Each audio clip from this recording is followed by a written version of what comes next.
क्या हुआ कि पृथ्वी जो थी, हिरण्याक्ष नाम का दैत्य जो है पृथ्वी को चुरा करके रसातल ले जाता है, पाताल लोक जी ये सारी पृथ्वी जलमग्न हो जाती है। जी ठीक है, तो पृथ्वी जब जलमग्न हो गई, जलमग्न होने का ब्रह्मा जी की नाक से छींकने पर जी वराह भगवान पैदा हो गए। जी विष्णु का अवतार हुआ। जी तो वराह भगवान देखते देखते आकाश लग गए। उन्होंने कहा, प्रभु आपने मुझे क्यों उत्पत्ति की? उन्होंने कहा, देखो पृथ्वी को हिरण्याक्ष नाम का दैत्य चुरा के रसातल ले गया है, आप पृथ्वी का उद्धार करें। जी तो अपने थुथुने से, दाढ़ों से समुद्र को चीरते हुए वराह भगवान कहाँ जाते हैं? पाताल लोक, रसातल में। वहां जाकर के पृथ्वी को लाने के लिए हिरण्याक्ष का वध करते हैं। जी जब हिरण्याक्ष को मारते हैं तो पृथ्वी को उठा करके लाते हैं जी अपने दाढ़ों में, जी जैसा कि शास्त्र में आया हुआ, दृष्टो धृत वसुंधरे। दाढ़ों में वसुंधरा मन पृथ्वी को जब लेकर के आते हैं, हमें लगता है कि पृथ्वी का भार बड़ा होगा। महामाया जगदम्बा ने कुछ कौतूहल किया, जी तो लाते लाते लाते लाते उस पृथ्वी को जो है उनने अपने बाएं कंधे का सहारा दे दिया। जी ला करके समुद्र के ऊपर पृथ्वी को रख दिया गया। उनने कहा, माँ अब मैं जितना मुझे काम दिया गया था वो पूरा हो चुका है। जी मैंने हिरण्याक्ष से आपको मुक्त कर दिया, जी इतना ही मेरा काम दिया गया था। जी यथास्थिति बना दी मैंने, जैसी स्थिति पृथ्वी की पहले थी। जी मैं चलता हूँ। प्रणाम करने लगे माँ को, पृथ्वी को। जी तो महामाया जगदम्बा हंस गई। हम्म, उन्होंने कहा, आप मेरे को माँ क्यों कह रहे हो? हम्म, मैंने कहा, तो क्या कहूँगा, आप तो जगत की माँ है। उन्होंने कहा, नहीं, एक ओर से तो आप कह रहे हो कि मैंने आपको सारे समुद्रों की, सारे तीर्थों की, सबकी परिक्रमा करा करके आपको यथास्थान जैसे था वैसे बैठा दिया, जी और दूसरी ओर आप माँ कह रहे हैं। उन्होंने कहा, शास्त्र और पुराणों में कहा गया है, माँ को जब तीर्थ यात्रा कराई जाती है, 7 पग चलते हैं। हमारे यहाँ सप्तपदी होती है, विवाह जब होता है तो 7 फेरे लगते हैं, तो सप्तपदी होती है। तो आपने मुझे सप्तपदी 7 लोग पाताल से लाए हैं आप। जी एक लोग थोड़ी था, 7 लोग पाताल थे। जी तो 7 पग चले आप, 7 लोग पाताल। आपसे आज चलते चलते मेरा मित्रता बन गई। जी तो मित्रता बन गई, आपने मेरे माँ का स्थान दिया, माँ का स्थान आपने लांघ दिया। उन्होंने कहा, जब मेरे साथ आपने परिक्रमा करनी थी, माँ का स्थान बनाना था, तो मुझे किस कंधे में रखना था? दाईं ओर रखना था। आपने कहाँ रख दिया मेरे को? बाएं। बाईं ओर। इसलिए अब मैं आपकी क्या हो गई हूँ? वामांगी हो गई हूँ। तो वाराह भगवान की पत्नी वामांगी पृथ्वी लक्ष्मी स्वरूपा पत्नी हो गई। तो उन्होंने कहा, अब आपका नाम क्या होगा? उन्होंने कहा, मेरा नाम होगा वाराही। जी वाराह भगवान की पत्नी को बारह। वाराही कहा गया। जी वो वाराही का क्षेत्र है ये। जी ठीक है। जी 51 जो शक्तिपीठ हैं, उन शक्तिपीठों से इसका कोई लेना देना नहीं। नहीं। ठीक हो गया। वाराही को शक्तिपीठ इसलिए कहा गया है कि ये वाराह भगवान की शक्ति है, इसलिए इसको शक्तिपीठ। वाराही शक्ति कहा गया। ठीक हो गया। जी तो वाराही का ये स्थान, यहाँ पर आप गए होंगे, गुफा में गए आप? जी जी गुफा में गए होंगे। वहाँ एक वस्त्र से वो किया गया ढका होगा। गया। ठीक है, वो वाराही का मूल स्थान है। जी ठीक। हाँ। इसमें न यहाँ कोई मूर्ति है हम्म, न कुछ है, अच्छा। वो तो वाराही का मूल स्थान है, पिंड रूप में। पिंडी रूप है। पिंड रूप। ठीक है, वाराही का पिंड रूप कहा गया है। वो जी वराह भगवान और वाराही का कलेवर है, जी साक्षात पृथ्वी का अवतार। और जब उसकी संरचना होती है प्रातःकालीन पूजा में, अगर आपको, हमको, किसी को सौभाग्य ऐसा मिल गया, उसकी छत्र छाया होगी, तो वो सारा दिखाई देता है कि वराह भगवान भी, पृथ्वी भी, और दाढ़ भी, वो भी। अच्छा नहीं तो खाली पत्थर है। अच्छा। जब सुबह प्रातः। अब पूजा के समय आपको, हमको, जब हमारे सौभाग्य खुल जाए, नहीं तो खुलते समय तो आदमी तो हजारों, मैं भी तो रहता ही हूँ, मैंने तो नहीं देखा। जी जी जब किसी का उद्धार होने का आता है तो हो जाता है, उसको दर्शन आ जाता है, भाई मेरा आकार ये है। जी जी ठीक हो गया। जी तो वाराही का मूल स्थान है। जी। अब उसके बाद हम जाते हैं आगे। हम्म, वाराही के मूल स्थान में जाने से पूर्व सर्वप्रथम आदो गणेशम संपूज्य, गणेश भगवान है। गणेश भगवान के बाद हम जाते हैं वाराही की शक्तिपीठ में। उसके बाद हम बाहर निकलते हैं। वाराही की शक्तिपीठ के आगे से एक द्वारपाल है, उसके बाद अंदर जाते हैं शक्तिपीठ। उसके बाद फिर जाते हैं 10 दिग द्वारपाल, फिर निकलते हैं हम बाहर। जी बाहर निकलने का हमारा मंतव्य है, हमारे पुराणों में ऐसा आया हुआ है कि शास्त्रों में, पुराणों में, विज्ञान में, हमारे धर्म शास्त्रों में, या किसी विज्ञान के अंतर्गत कहीं भी आज तक देखा गया है कि नारी को जनन शक्ति अर्थात बच्चा पैदा करने वाली कहा गया है, मातृशक्ति को। जी ये संसार सब माँ के उससे बना हुआ है। जी कोई एक आध ऐसे प्रसंग आए हैं कि पुरुष से भी बच्चा पैदा हुआ है। ये कब हुआ? ये जब त्रेता युग में यौवनासु नाम के एक राजा थे, जी उनकी संतान नहीं थी। जी उन्होंने प्रार्थना की, वो जगदम्बा के उपासक थे, जी प्रार्थना की तो नहीं हुआ सफल, तो वो पंडितों के पास गए, विद्वान लोगों के पास। उनने अपने कुलगुरु वरिष्ठ और बड़े बड़े विद्वानों को पकड़ा, उनका पांव पकड़ लिया। उनने कहा, प्रभु आप अपने त्रिकालदर्शी हैं, देखिए मेरी संतान क्यों नहीं है। उनने कहा, तुम्हारे भाग्य में संतान तो है, लेकिन तुम्हारी धर्मपत्नी के गर्भ से बच्चा नहीं हो सकता है, जी ऐसा योग है। उनका तो इस योग को हटाया जा सकता है, दवा की जा सकती है ना, किसी रोग का निदान तो है। उन्होंने कहा निदान है, यज्ञ कीजिए, पुत्रेष्टि यज्ञ कीजिए। यज्ञ करने पर जो है जो जल अभिमंत्रित होगा, उस जल को आपकी रानी पिएगी, तब बच्चा होगा उस जल के माध्यम से। जिस प्रकार से राजा दशरथ ने चरु दे करके राम लक्ष्मण भरत शत्रुघ्न पैदा हुए, तो वैसे ही जो है वो जल पिएंगे तो जल पीने के बाद बच्चा होगा। ये बात थी। तो यज्ञ रचाया गया। यज्ञ रचाने पर यौवनासु ने जब यज्ञ रचा, ब्राह्मण लोग अपने चले गए कुटिया में सोने के लिए। यज्ञशाला की देख रेख के लिए रख दिया गया किन्हें? यौवनासु राजा को, जिसका यज्ञ था राजा का सूर्यवंशी। रात को अब हमारे धर्मशास्त्र में कहा गया, जब भोजन इत्यादि करते हैं तो कोई भी धार्मिक कृत्य करते हैं, व्रत लेते हैं, तो सादा भोजन करना चाहिए, नहीं तो तामसता आ जाती है। नमक कम खाना चाहिए, मिर्च कम खानी चाहिए, तो नियम खंडित हो जाता है। तो लगा होगा कि राजा के यहाँ राशि भोजन बना हो या क्या रहा, राजा खा गए। रात को लगी प्यास लगी तो राजा ने देखा कि भाई एक कलश रखा हुआ था, उस कलश में पंडित लोग पानी डाल रहे थे। ये ज्ञान नहीं रहा भाई उस पानी को तो मंत्र करके डाला गया, अभिमंत्रित था ना वो जल। तो अभिमंत्रित जल को न देख करके उनने क्या कर दिया, उन्होंने सोचा है गाढ़ गधेरों से आया हुआ पानी है, इसको इसमें डाला है, मैं इससे अपनी प्यास बुझा लूं, सवेरे पकड़ूंगा इसमें फिर पानी डाल दूंगा। वो घड़ा उठाया, उनने तड़ तड़ तड़ तड़ पी गए, घड़ा रख दिया। सवेरे उनके उठने तक दिशा मैदान शौचादि जाने से पहले ब्राह्मण आ गए, क्योंकि उनके जाने पर फिर वहाँ यज्ञ मंडप नहीं छूटना चाहिए था। तो आए तो उनने देखा, जब राजा अब राजा पानी कहाँ डाल पाए, क्योंकि डर भी तो है, तू क्या कर रहा है भाई ये। तो पंडित जी लोगों ने कलश उठाया, उस कलश से इनका अभिषेक और इनकी रानी को जल पिलाया जाएगा, ये सोच रहे थे। भारी कलश था, अब तो खाली कलश है। तो उनको क्रोध आ गया। उन्होंने कहा ये पानी किसने पी दिया भाई, जल अभिमंत्रित जल किसने पी दिया? जिसने जल पिया हम श्राप दे देते हैं उसको। तो राजा ने कहा महाराज एक श्राप दे करके तो ऐसा हो रहा है, मेरी संतान ही नहीं हो रही, दूसरा श्राप नवाने क्या मिल जाए। गलती है मेरे से, क्या हो गया, मैंने की दिया। उन्होंने कहा राजन ये आपने गलत कर दिया, अब क्या होगा? उन्होंने कहा ये गलत ऐसा हो गया है, आपने जल पी दिया, अब आपको संतान होगी। है यौवनासु को गर्भ हो गया।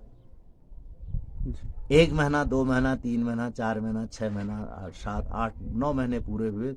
राजा का पेट उधर बढ़ गया। अब बच्चा कहाँ से निकला? योनिमंडल तो था नहीं। ठीक है। अब आज तरह मर जाता। उन्होंने कहा राजा मर जाएगा तो राज्य कौन संभालेगा? तो बड़े बड़े भेषज और बड़े बड़े डॉक्टर बुलाए गए, ब्राह्मणों को बुलाया गया, धर्मशास्त्र छाने गए। तो डॉक्टरों ने कहा ऐसा करो, शल्य क्रिया करो, पेट फाड़ो और बच्चा निकालो बाहर। तब से ऑपरेशन चला, पहले थोड़ी ऑपरेशन होते थे। फाड़ा तो बच्चा बाहर निकाल दिया, जीवित हो गया बच्चा। अब बच्चा तो जीवित हुआ, दूध कहाँ से पिए? माँ तो है नहीं स्तन वाली।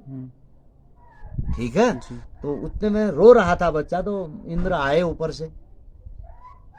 अब आज बच्चों को देखते होंगे, अक्सर बच्चे अंगूठा चूसते हैं ना, अंगुली चूसते हैं।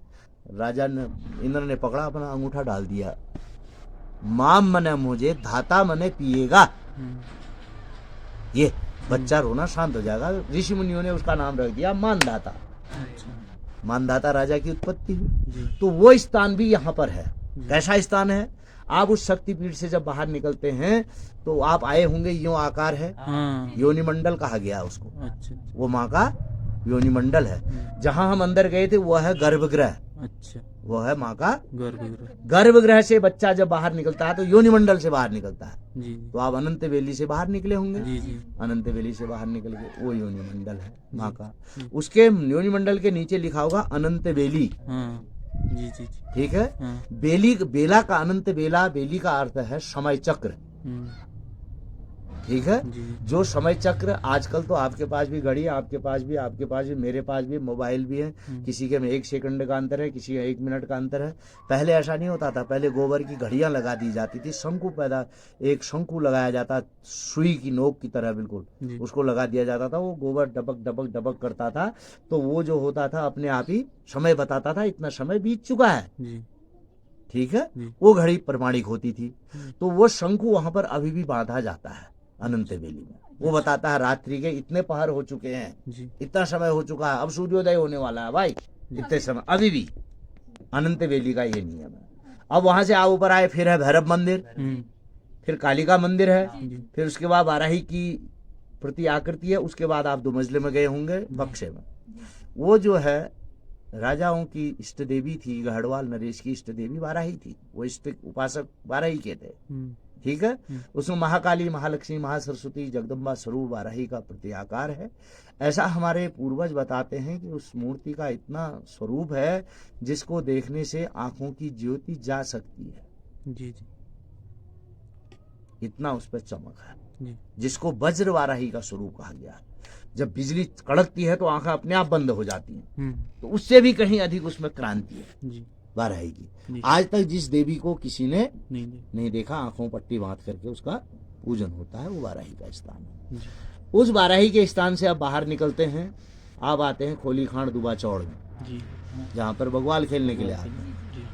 पहले यहाँ पर लोग कहते हैं कि नरमेध यज्ञ हुआ करता था, नरबलि की प्रथा थी। जी।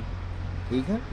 एक बेताल नाम का जो गण था, राक्षस था, वो क्या करता था कि हमारे घरों में जब बच्चा पैदा होता था, तो बच्चा पैदा होते ही माँ सचौल स्नान करने के लिए 5वें दिन 7वें दिन जब बाहर निकलती थी, वो स्नान करके जब आती थी तो तब तक बच्चा गायब हो जाता था, मर जाता था, खा देता था।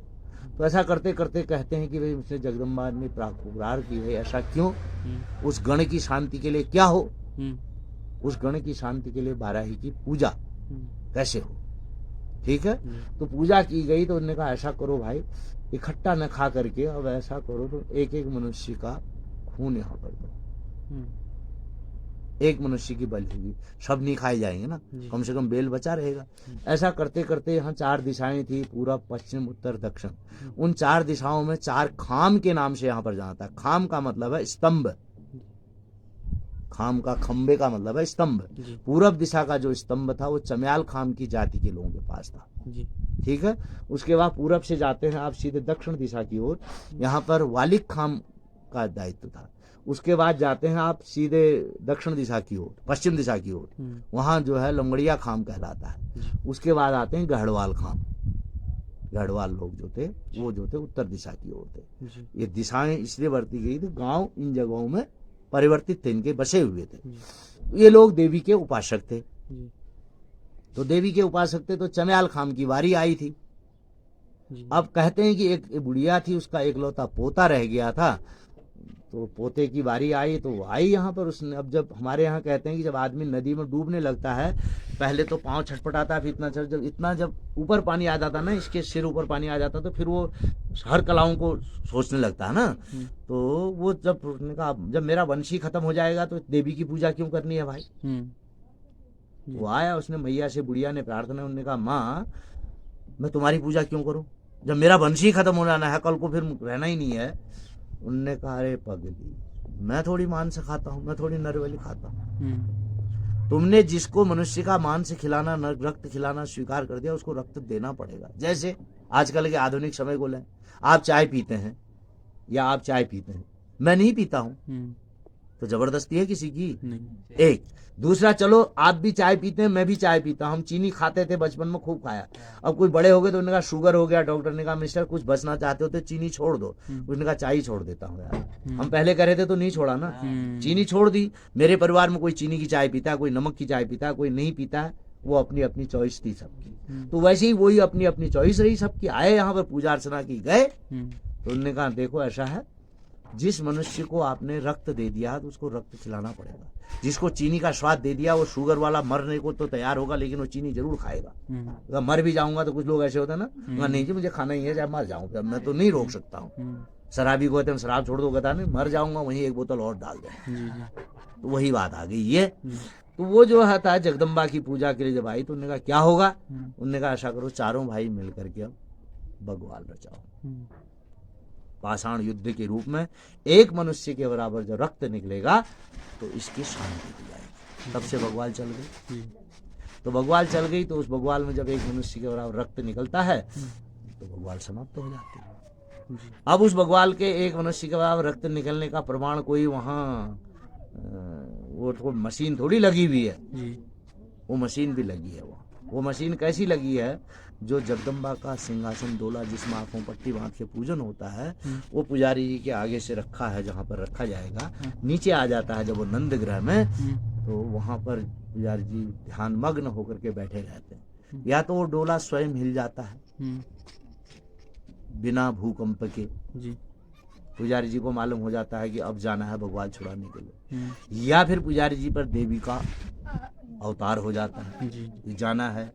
यदि ये कई दो तो तीन चार चीजें हैं वो नहीं होती हैं तो उसके बाद जो है पुजारी जी, जब लमगड़िया खाम का जो मुखिया है उसको कहा गया है कि आप यदि देखते हैं कि अब एक मनुष्य के बराबर रक्तपात हो चुका है, लमगड़िया खाम का मुखिया जाएगा और पुजारी जी को आदेश करेगा कि अब आप चलिए गुरुदेव, हो चुका है एक मनुष्य, तब वो उसके ऊपर निर्भर करके आते हैं। क्यों आते हैं? देवताओं के यहाँ राजा को भी स्थान दिया गया है। जो राजा होता है उसको देवता माना गया है। देवताओं की सभा जब होती थी तो उस समय मनुष्य लोग से राजा को ही बुलाया जाता था, एक स्थान उसका भी होता था, क्योंकि वो मनुष्यों का राजा है ना, तो मनुष्य भी एक लोक है। तो उसी प्रकार से इन चार खामों में जो था उसको ढक दिया जाता है।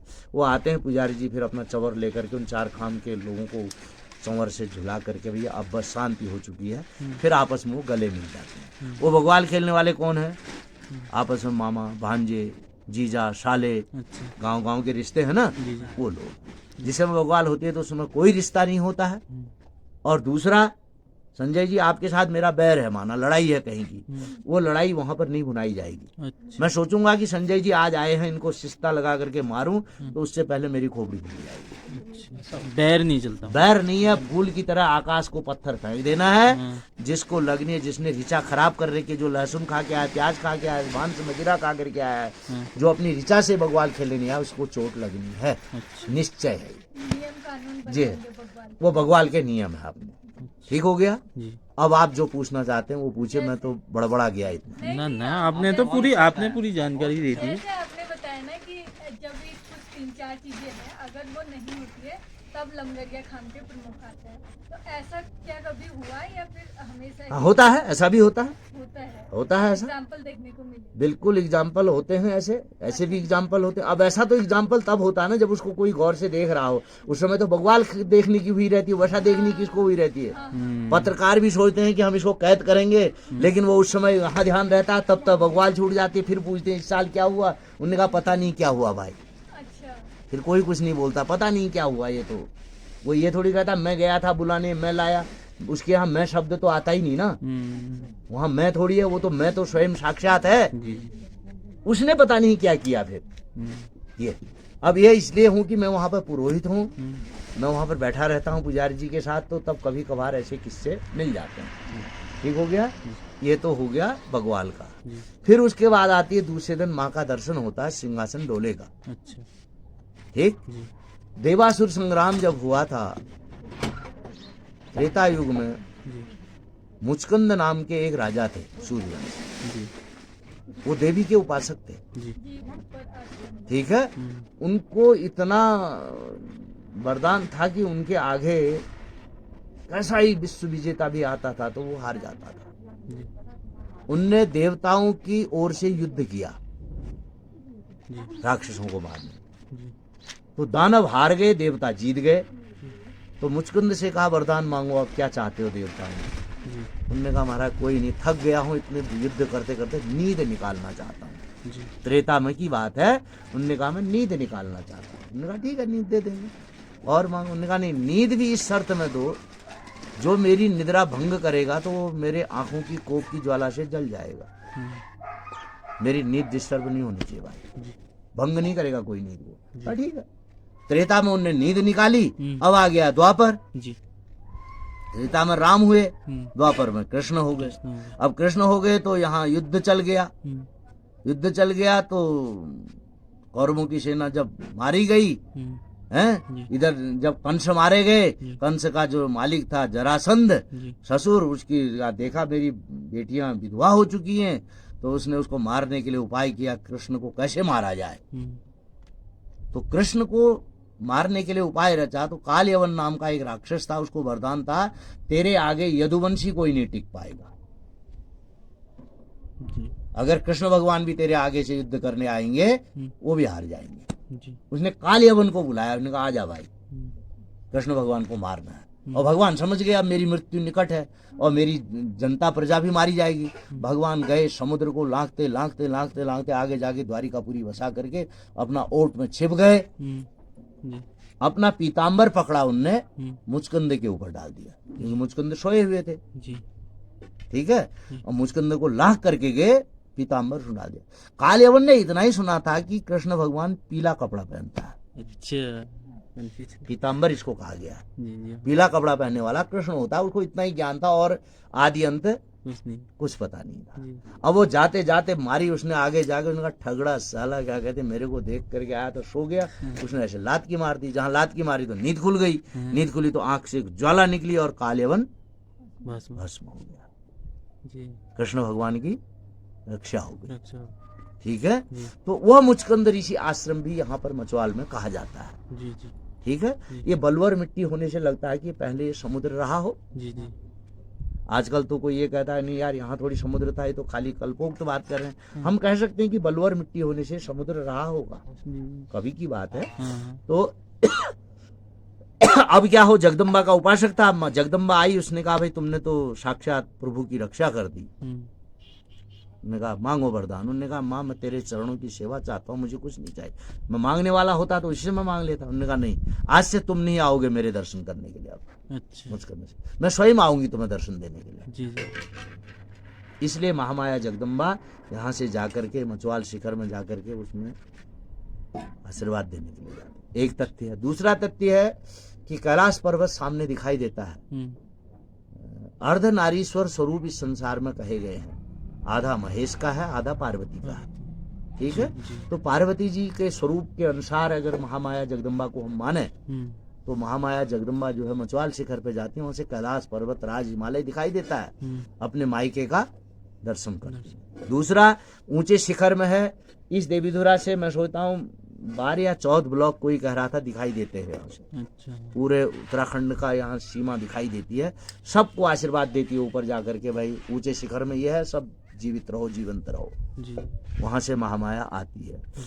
कुछ लोगों की अपनी मान्यता है, जगदम्बा जब अपने मायके से ससुराल की ओर आती है, उसको ससुराल माना जाता है, उसको माँ का मायका माना गया है। आती हैं तो आंख से आंसू निकल आते हैं, बारिश हो जाती है। जब जब बारिश होती है तो तब तक शगुन मिल जाता है। जब जब कभी बारिश नहीं भी होती है, लड़की मायके से कभी रुष्ट होकर के भी तो आती है। माँ के यहाँ से गए भाई बहनों ने कुछ कह दिया, क्या पता, ऐसा लगता है ना हमको। तब बारिश नहीं होती, तब तक हम लोग परेशान रहते हैं किसी न किसी रूप में, इलाके वाले। तो ये बग्वाल के दूसरे दिन का कार्यक्रम है। तीसरे दिन महामाया जगदम्बा का चांद्रायण पूजन होता है। आनंद से लोग आगे यहाँ पूजन करते हैं। ठीक है, ये है मान्यवर। और कुछ पूछना हो तो आप। आपने तो बिल्कुल ही पूरी सर जैसे बलि प्रथा है ना, तो बलि प्रथा आप क्या मानते हैं कि होनी चाहिए या नहीं होनी चाहिए? ये ऐसा है, कुछ लोग जो शाक्त लोग थे पहले से, वो लोग यहाँ पर बलि पूजा किया करते थे, जो अभी बहुत कम हो चुकी है अब। जब हाई कोर्ट ने इस पर रोक लगा दी है नहीं, मैं तो बलि नहीं करता। अच्छा, मैं तो अपनी बात जानता हूँ, लेकिन कोई कर रहा है तो मैं उसको रोकता नहीं, क्योंकि मैं किसी की आस्था पर, वो अपने आस्तिकता है, मैं किसी की आस्था पर चोट नहीं डाल सकता। जी जी, ठीक है। और शास्त्रों में, पुराणों में कहीं पर आया है बलि प्रदाने पूजायाम अग्नि कार्य महोत्सवे। अब बलि देनी चाहिए, जो पढ़ लेगा लिख लेगा आगे चले जाएगा। हमारे यहाँ तो ऐसा है कि 100 चूहों को खा करके बिल्ली हज करने गई कहते हैं, जो लोग पहले बलिदान कर चुके हैं अब वो कहने लगे बलिदान नहीं होना चाहिए, उन लोगों से हम कुछ पूछें तो अच्छा नहीं रहता है, जी। इसलिए मैं इस और नहीं कुछ कह पाऊंगा। जी जी। और वो सर अपनी अपनी मान्यताएं हैं, अपने और सर मैं जैसे इस पर कुछ नहीं बोलूंगा। जी सर, वो जैसे अभी उनसे पूछा था ना, जो पिंड बता रहे थे पिंडी रूप में, जी, वहाँ बलिदान नहीं होता है, अच्छा तो वो वैष्णवी शक्ति है। जी 12 भगवान की जो धर्म अर्धांगिनी बनी वो वाराही बनी। जी 12 भगवान विष्णु थे, जी। विष्णु की धर्म पत्नी जो है वाराही है, जी। लक्ष्मी स्वरूप है। जब यहाँ बलिदान होता है कालिका के यहाँ तो वहाँ पर्दा लग जाता है, अच्छा वहाँ बलिदान नहीं होता है। जी। सर जैसे वो बता रहे थे ना कि मैंने जब पूछा था उनसे कि जो पिंडी रूप है उनका, तो जैसे किस धातु या किसी चीज़ का बना है, तो वो कह रहे थे कि जब कभी उनको जब स्नान किया जाता है, स्नान कराया जाता है किसका, पिंडी रूप का, जो कहाँ है, पर, जो ऊपर है मूर्ति है, जो हाँ, मूर्ति वहाँ पे हाँ, उसका हाँ। स्नान कराया जाता है। हाँ। जब बकवाल के टाइम पे बता रहे थे जी। तो ऐसा लगता है कि कोई मतलब छोटी बच्ची टाइप की है करके। अब ये तो उनने स्नान कराया होगा, वो तब कह रहे होंगे। अच्छा। उनसे आपने पूछना चाहिए था कि हाँ। आपने स्नान कराया है, हाँ वही बता रहे थे। तो उनने तो स्नान कराया नहीं है हाँ, किसी ने। हाँ। स्नान कराने वाला जो व्यक्ति है वो तो हाँ एक ही है, एक ही है अलग। अच्छा उसकी जाति जो है एक है, वो भी धन सिंह बैराठी बागड़ जाति के हैं, वो यहाँ रहते नहीं हैं। अच्छा उनके 22 परिवार थे यहाँ कलना ढूंढी में वालिक में। हाँ। एक समय ऐसा है यहाँ पूजा अर्चना बिगड़ गई तो हाँ। 21 बहुत परिवार जटिल जो है प्रक्रिया है। एक ही उसमें सब जो follow है नहीं कर पाते। 21 के 21 उसी में चले गए, 21 हाथ में चले गए, एक हचल के में। एक परिवार शेष बचाओ यहाँ भाग के चले गए, फिर उस भाबर चले गए, भाबर से फिर जब उनको बिगड़ बागड़ गए, थोड़ा सा शरीर में हो गया तो पुनः उनने खोज की भाई हम कहाँ थे क्या थे, तो आते हैं वही पूजा करते हैं और किसी को अधिकार नहीं है। ये अच्छा। तो आपका हमारा मानना है, वो मानना जरूर है कि वो बच्ची का स्वरूप है, वो बाल कृष्ण स्वरूप है, बाल स्वरूप है, बाल सुंदरी स्वरूप है। मैं इस बात को सत्य इसलिए कर रहा हूँ, जब महामाया जगदम्बा का स्नान हो जाता है, पूजन हो जाता है, पूजन होने के बाद आपने भी सिर यूं किया, हाँ। मैंने भी सिर यूं किया। कई लोगों की लालसा होती है, उसने कहा ऐसे इसको छू लें, हाँ हम तो कहते हैं हाथ मत लगाओ भाई, हाथ लगाने का अधिकार किसी को नहीं है। लेकिन जनता जनार्दन कहाँ मानती है। हम्म। तब उसमें कई लोग कहते हैं कि वो कहते हैं, कोई कहता है गुदगुदा लगा, कोई कहता पत्थर जैसा लगा, कोई कहता अच्छा लगा। अच्छा। ये लोगों के मंतव्य, अपनी भावना ही। जी ये भावनाएं लगती हैं। अब वहां पर ये नहीं कह सकते हैं, कोई आदमी ये कहे कि वो ऐसा है, वो वही व्यक्ति कह सकता है जो उसकी पूजा कर रहा है। अब वो पूजा कर रहा है, पूजा करने वाला कहता है मैं कुछ नहीं जानता हूँ। इतना तगड़ा होता है कि उसको हाँ। सामान्य आदमी सहन नहीं कर पाता है। ये जी जी। हम उसके खुद अनुयायी हैं, हमारी ठीक है। निहाल की देवी हुई। वहां पर जब पूजा करेंगे जब तो वो पूजा पूजा करेंगे तो करेंगे, वहां यदि पर आदमी देवी खड़ा ही नहीं प्रकट कर हो गई हाँ तो उसको खुद को याद नहीं रहेगा कि मैं कहाँ हूँ। अच्छा। वो अपनी स्मृति से बाहर हो जाता है। हाँ ये तो- ऐसा होता है वहाँ पर। जी जी। ये तो ये कहने वाली अब वो बात है। क्या चीज है भाई, धातु है, पत्थर जिसके है, ऊपर वो या सवार उसके होगी, अंदर उसको पता देवी नहीं है, रहता क्या मैं है, कहाँ स्वरूप है। हूँ। हमारे नाचने लग जाता तो है। हम तो उसको मातृ स्वरूपा मानते हैं, जी जी। हम बहन भी नहीं मानते ना उसको, हाँ। हम तो माँ मानते हैं। जी तो माँ का स्वरूप है। माँ को पहले कहते हैं कि इसको जो है माँ, कुछ लोगों का अपना मंतव्य है कि उसमें चमक होने से उसको आंखों पर, कुछ लोगों का मंतव्य है वो नग्न है, दिगंबर स्वरूप है ना माँ का, तो दिगंबरा स्वरूप है। तो दिगंबर स्वरूप होने से नग्न स्वरूप को, माँ को नग्न कौन देख सकता है, कोई नहीं देख सकता, जी तो इसलिए तब नहीं देखा जाता है। जी। ठीक है। जी। कोई कहते हैं कि वो धातु की बनी हुई है, माने किस धातु की बनी है, चोरी हो जाए करके तब बंद है। अपने अपने गणित हैं, रिसर्च वाला लिख रहा है, आप कोई चीज लिखेंगे, आप अपना मंतव्य लिखेंगे, वो लिखेंगे अपना, लिखेंगे वो लिखेंगे अपना, लिखेंगे वो क्या है। हमारे लिए तो जगदम्बा माँ बाराही, हम कुछ नहीं जानते महाराज, उसके अंदर वो क्या स्वरूप है इसको मैं नहीं कह पाऊंगा। जी जी जी। ठीक है। जी। वो ठीक है कि जब लोग उसका स्पर्श करते हैं स्नान करने के बाद, आप भी कपड़ा लाए, आप भी कपड़ा लाए, मैं भी कपड़ा लाए, मैं भी कपड़ा लाए, अब वहाँ तो हजारों कपड़े हो जाते हैं। आप एक कपड़ा पहनती हैं तो बड़ी अच्छी लगती है, दूसरा पहनेंगी, तीसरा, चौथा, 5, 6, 7 पहनेंगी तो फिर बेडौल हो जाएंगी, फिर पहचानने में नहीं आएंगी ना। तो वैसे ही उसमें कपड़े लपेटते गए तो वॉलीबॉल जैसा बन गया, और वॉलीबॉल जैसा बन गया, हमें दे रखा जो हमारे सिरों में रखता है, उस पर हमने ऐसे हाथ लगाया तो हाथ लगाने अरे वो तो ऐसी लगी। अब जिसका अच्छा होने का आएगा तो उसको वैसा ही दिखता है, जिसका बुरा होने का आया तो उसको कुछ दूसरा रूप लगेगा। जी जी। कुछ नहीं कहा जाता है ना इसमें क्या स्वरूप है, जी। उसके स्वरूप की महिमा अनंत है मान्यवर। जी जी। ठीक हो गया। और पूछिए। जी बहुत बहुत धन्यवाद, आप तो ठीक हो गया। बता दी। ठीक है भाई, बहुत बहुत बहुत बहुत धन्यवाद। नहीं,